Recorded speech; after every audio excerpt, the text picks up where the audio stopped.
Hi friends, आज आपकी class reasoning की सेकंड क्लास, वो भी कैलेंडर के रूप में। कैलेंडर कैलेंडर मतलब पंचांग।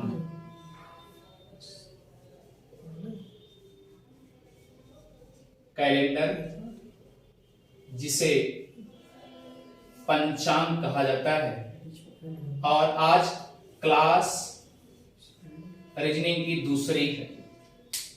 आइए चलते हैं ट्रिक के माध्यम से। एक चीज बताइए, सबसे पहले तो मैंने आपसे बताया था कि हर चौथे बरस लीप बरस आता है। जिंदगी में अगर आपसे कोई दगा दे जाए, जैसे मान लीजिए आपकी जिंदगी में कोई आया और एक बार दगा दे गया, तो उस दगा देने वाले को बार बार याद करेंगे, भाई जिंदगी में दगा दे गया है। सही बात है। कभी भी अगर ऐसा अवसर आए तो यही 4 साल बाद तो बराबर लीप वर्ष आ ही रहा है ना, तो समझ लीजिए हर चौथे बार दगा देने आ रहा है। कौन आएगा? लीप वर्ष। तो हमेशा जिंदगी में केवल लीप वर्ष को सजाए रखिए बस, कि जिंदगी में ये लीप वर्ष फिर दोबारा आएगा, श्योर आएगा। एक बार दगा देके जा रहा है, यानी 24 घंटे एक्स्ट्रा लेके आ रहा है हर चौथे वर्ष। तो आइए चलते हैं लीप वर्ष। तो हम सबसे पहले हमको किसको ध्यान देना है? हमको लीप वर्ष को ध्यान देते हुए चलना है।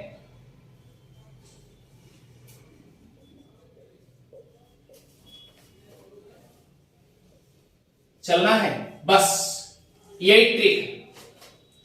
अब आगे देखिए, जैसे एग्जामिनर कैसे पूछता है, जरा ध्यान दीजिएगा। एग्जामिनर पूछता है कि अगर कोई सन दे दिया कि 2020 है या 2021 है और 2024 है, इस तरीके से पूछ लिया, तो एकदम सिंपल तरीके से आप कुछ ना करिएगा। आपको पूछेगा कैसे कि 2020 का कैलेंडर पुनः कब दोहराया जाएगा। अगर मान लो कोई पूछ लिया, इस तरीके से पूछ लिया, तो मैं आपको यहां पर एकदम सिंपल ट्रिक दे रहे हैं, क्योंकि मैंने आपसे कहा कि जिंदगी में अगर किसी को ध्यान देना तो लीप वर्ष को ध्यान देना बस। आइए चलते हैं, लीप वर्ष को ध्यान देते हुए चलेंगे। तो ट्रिक लिखिएगा 28, 6, 11 और 11। क्लियर? अब देखिए, अगर लीप वर्ष है, तो उसमें क्या जोड़ेंगे? 28 जोड़ेंगे। क्लियर? और लीप +1, यानी जैसे 2020 है तो ये क्या है? लीप वर्ष है। और लीप +1 यानी क्या होगा? 2020 + 1 तो क्या होगा? 2021 होगा ना। अच्छा आगे चलिए, फिर अगला लिखा है लीप +2, इसका मतलब 2000 क्या होगा? 22 होगा। यानी लीप प्लस क्या है? लीप वर्ष क्या है? 2020 है, तो इसमें 2 जोड़ेंगे तो क्या होगा? 2022। अगला चलिए, लीप +3, इसका मतलब 2023 होगा। इतनी बात समझ आ गई। अब सोचिए, अब 3 यानी चौथा साल पूरा होने वाला है। हर चौथे वर्ष मैंने क्या बताया था? अभी लीप वर्ष पिछले वीडियो में बताया गया कि इसके बाद क्या आएगा? लीप वर्ष आएगा। तो लीप वर्ष आएगा तो लीप वर्ष फिर 28 जोड़ेंगे ना। ये बात तो समझ में आ गई। अब चलिए, जैसे किसी ने पूछ लिया कि 2020 है या मान लो 2016 है, 2016 का कैलेंडर पुनः कब दोहराया जाएगा, इस तरीके से पूछ लिया।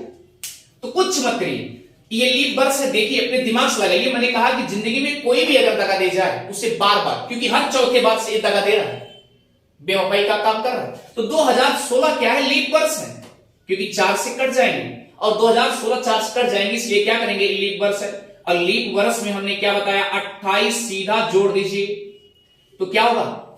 आप इसे 2000 का कैलेंडर फिर जोड़ेंगे, 8 6 14, 2 1 3 1 4 होगा। क्लियर? उसके बाद 2044, यानी 2044 का कैलेंडर 2016 का कैलेंडर 2044 में सेम जैसा होगा। क्लियर? अब देखिए 2017 की बात करते हैं। इसका मतलब 2016 लीप वर्ष है और 2017 अगर आया है तो इसका मतलब लीप वर्ष से एक एक्स्ट्रा है। इसमें कितना जोड़ेंगे? 6 जोड़ेंगे। इसलिए मैंने बताया कि अब 2017 वाला कैलेंडर जो होगा 2000 क्या होगा? 23 होगा। यानी 2017 का कैलेंडर 2023 सेम जैसा होगा। क्लियर? और 2000 मान लीजिए 2018 है और 2018 में मैंने क्या बताया? लीप +2 यानी 16 के बाद 2 आएगा। 2 आएगा ना? अगर 16 के बाद 2 आएगा तभी तो 18 होगा, और 18 होगा तो भैया कितना जोड़ेंगे? यानी लीप +2 11 जोड़ेंगे। 11 आपने जोड़ दिया तो क्या होगा? 9 और 2 यानी 2029 में 2018 का कैलेंडर 2029 में सेम होगा। क्लियर? आइए चलते हैं 2019 का कैलेंडर। फिर देखिए 2019 कैलेंडर 16/3/19 यानी 16 में अगर 3 ऐड करेंगे तो क्या होगा? 19 होगा। तो उसका मतलब ये है कि लीप +3 है, तो इसलिए क्या करेंगे? 11 ऐड करेंगे। 11 अगर ऐड कर दिए तो 9 1 10 और 1 1 2 1 3 अर्थात 2030 में 2019 का कैलेंडर 2030 सेम जैसा होगा। अब इसके बाद फिर चलेंगे 2023। आप देखिए क्या 4 से कट रहा है क्या? अगर ये 4 से कट जाएगा तो इसका मतलब फिर लीप वर्ष आ गया। फिर कितना जोड़ेंगे? 28 जोड़ेंगे। इस तरीके से प्रक्रिया चलती रहेगी। ठीक है, ये बात तो समझ में आ गई। अगर मान लीजिए सपोज दैट इसे मिटा दें,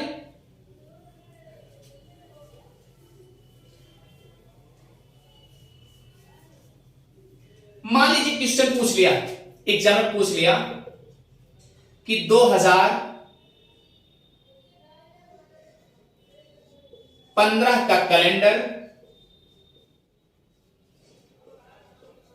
पुनः कब दोहराया जाएगा?